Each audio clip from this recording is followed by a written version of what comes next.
something strange is happening and I don't know what's going on. But today is the day that the cat and his family were supposed to move. And about half an hour ago, I heard meowing, which I think was outside our front door. And I don't understand why, because the cat shouldn't be here. I don't know how long if I'm assuming the move went ahead today. I don't know what time the removal team arrived. I don't know how long it took to pack up the house. I don't know where the family are moving to and how long it's going to take them. But I kind of would have expected by this point in the day, or 11:30 when it was, so it's about midday now. Yeah. I would have expected that the cat would be safely in a cat carrier. I didn't see the cat, I did only hear him. Technically, it's possible that he was making his distress known from the confines of his own house, and it was just so loud enough that I heard it here, although I think that's unlikely. Not implausible, just very, very unlikely. I did send a WhatsApp to the owner this morning to wish them luck for the move, but I didn't hear anything back one way or the other, which kind of doesn't surprise me because I am not his top priority in any way, shape, size or form. And I suspect that even if they didn't move today, then the owner wouldn't have told me.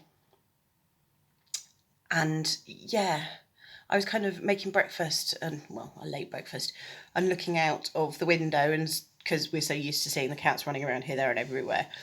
And I thought I heard a meow, and I was like, no, I'm just imagining that. I'm just hallucinating that because I don't want him to move and I'm missing him. And then the meowing carried on. And it was very definite meow. Yeah. We think we've identified which is the right house, and I've just seen a lady coming out, lifting up the garden chair and taking it out. So yes, they are packing up. So I don't know what was going on with the cat. But yes, if I talk about the cat anymore, I will get very upset because I'm going to miss him and I don't want him to move. I know he's not my cat. I know that's really selfish, but he has been a really good friend over the last few months. And yeah, I wasn't going to talk about the cat, was I? See, I hate my fringe. I really do not like my fringe. If it's down the whole way, I can't see. If it's off to the side, this is what I call my 90s boy band look. But then if it's all the way back like that, it just shows that I've got a really big forehead. I used to work with somebody who made some comment like along the lines of, oh, well, yes, but having a fringe makes you look younger because it covers up the wrinkles on your face. Oh, Liz, you really should get a fringe. Nice one. But yeah, so this morning I woke up at 6 o'clock. I got up, I think, at about 6:30 to do some editing. Ben got back into bed just after 8 o'clock. Had to kick James out because he needed to go and get a blood test because he's got a doctor's appointment later this week. So he needed to go to the local hospital to get a blood test. I think I fell back asleep before he left. I remember him being in the bedroom in his jeans and shirt and picking up bits and pieces from his bedside table, but I don't think I remember him leaving. I woke up about 10 o'clock possibly, and then got a phone call from him about 11 o'clock to say that he's checked his work emails. There are things he needs to sort out at work, and since he was out already, he's going to take the train from the hospital into central London to go to work, and he should be finished about 4 or 5 o'clock this evening. So it's just me on my own for the day, unexpectedly. Me plus no cat. Very definitely no cat. No cat. So I need to go and I want to go for a walk. There is stuff I need to do when I get back. At some point I need to find my big long to-do list that I started writing last Monday, because a lot of the stuff there has been ticked off. I can get rid of it. And yeah, so proceeds the day.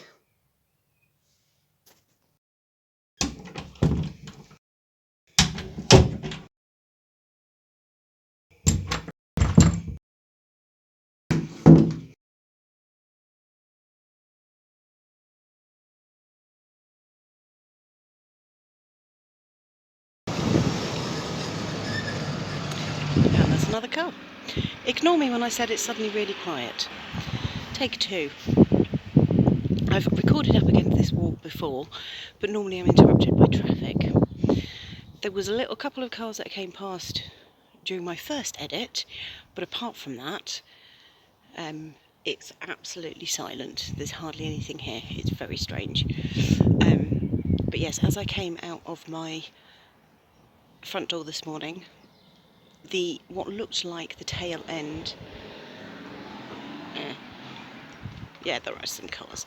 What looked like the tail end of a removal lorry went past the end of our road.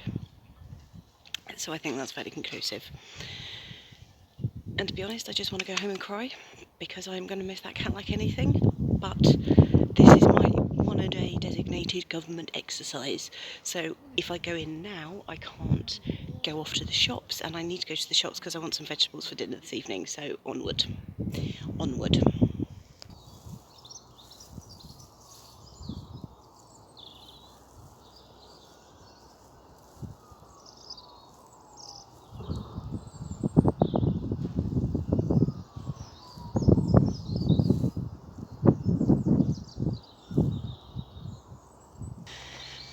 So the cemetery, which we usually use as a cut-through on the way to the supermarket, is still open, which is a blessing.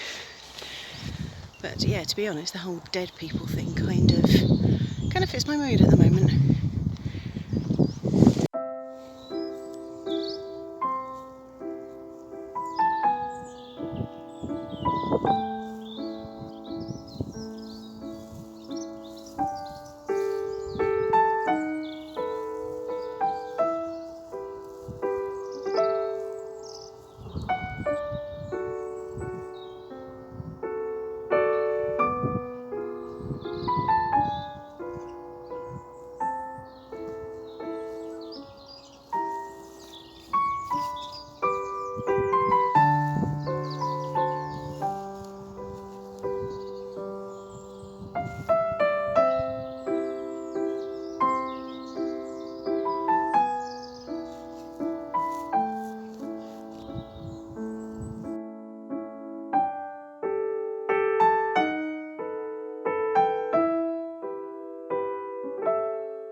It's all a little bit confusing,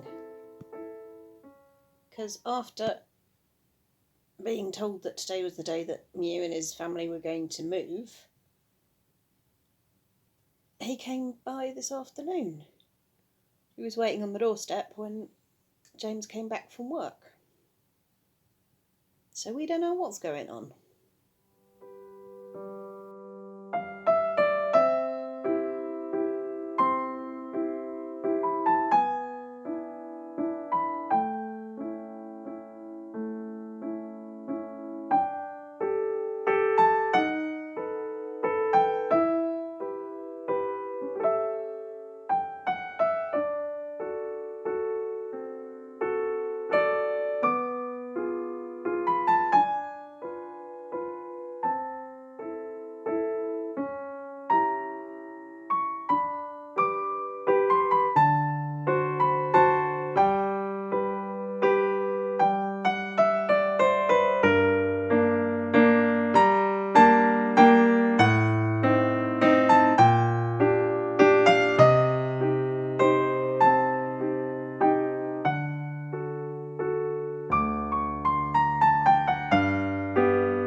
So yeah, it's fair to say I am now completely and utterly confused as to what is going on with the cat.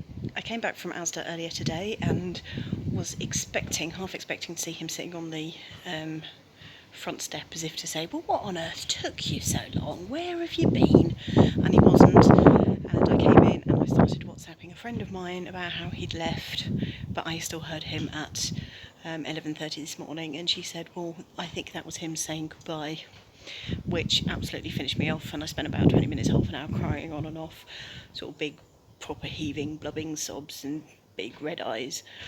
And then I was just about to put a post on Instagram to say, well, hashtag not my cat has now moved house. And the door buzzed, and it was my husband. And he was trying to keep the cat out. So yeah, we let him come in for a little visit. He came and sat on my lap. We had a cuddle. I kicked him out. We're now doing the recycling because we wanted to make sure that the recycling was done before dark. And we didn't want to hear him or hear the cat meowing at sort of 8, 9, 10 o'clock at night and then have to leave the house and risk letting him in to do the recycling. And it didn't work because I opened the door to take out the cans and the bin bag, and a little furry speedball went pelting past me on the stairs. So once I've put the second lot of rubbish out, I need to evict him a second time. So clearly something hasn't quite gone to plan with the move. And it's not really my business what did or didn't happen, but I kind of want to know for my own peace of mind what's going on with the cat. So yeah, not heard anything from the neighbours, so I'm completely lost now. I'm completely and utterly lost. But yeah, it's been a bit of an emotional roller coaster today.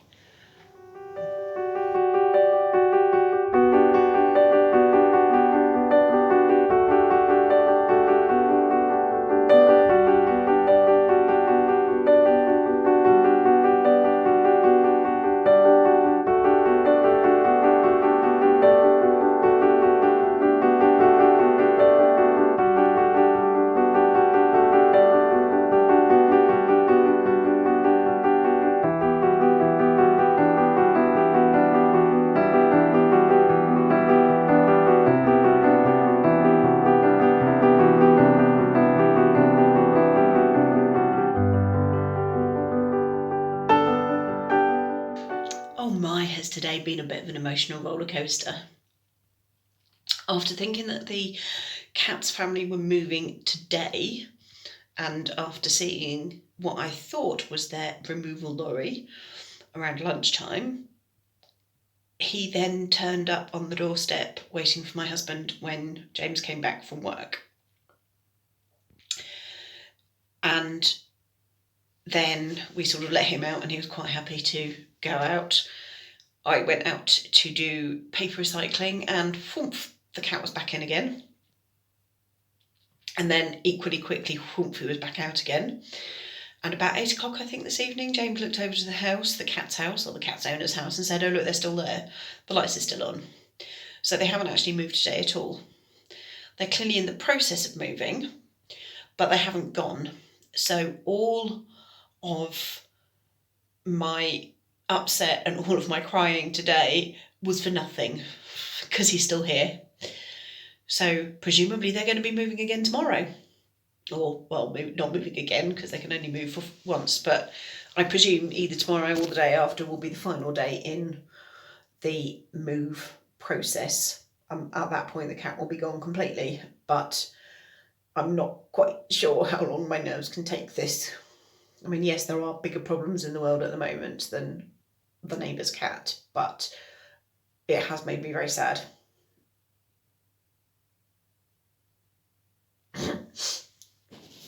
It has made me very sad, him moving.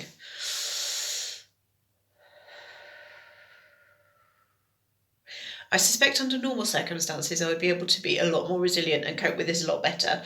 I suspect that him moving is kind of stress on top of stress on top of stress on top of stress, and it's essentially the straw that broke the camel's back. But yeah, I'm going to miss him. We're going to miss him. However, it's not all about the cat. This evening I made slow roasted tomatoes. Well, I slow roasted some tomatoes. I didn't actually make the tomatoes. I didn't plant the seeds and grow them overnight. just to have them ready for roasting today.